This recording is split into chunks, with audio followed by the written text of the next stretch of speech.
শত্রুর দ্বারা আপনি প্রচণ্ড ক্ষতিগ্রস্ত। এরকম অনেকেই ক্লায়েন্ট আমাদের কাছে আসেন, শত্রু আপনার পিছু ছাড়ছে না, শত্রুর দ্বারা আপনি জর্জরিত। শত্রু আপনার আশে পাশের বাড়ির শত্রু, আপনার কর্মের জায়গায় শত্রু, কিংবা আপনার আত্মীয় জায়গায় শত্রু, আত্মীয়তার জায়গায় শত্রু। এরকম আপনি যত বড় হচ্ছেন তত শত্রুর জায়গাটাও কিন্তু আপনার বাড়ছে। আপনি তার জন্য বড় হতে পারছেন না, কিংবা আপনার বাড়িতে মনে হচ্ছে কেউ মনে হয় কোনো ক্ষতি দোষ ত্রুটি করছে।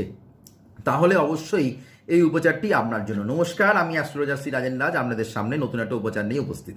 যারা এই সংক্রান্ত সমস্যা যারা ভুগছেন, অবশ্যই আপনারা শনিবার দিন অথবা মঙ্গলবার দিন একটা শিশি নেবেন, কাঁচের শিশি নেবেন, তার মধ্যে মধু দেবেন। মধুর মধ্যে আপনারা পুরো ভর্তি শিশি নেবেন, ভর্তি মধু নেবেন, তার মধ্যে 3টে পেরেক আর 3টে হচ্ছে কড়ি, 3টে কড়ি তার মধ্যে রেখে আপনার বাড়ির যে কোনো স্থানে রেখে দিন।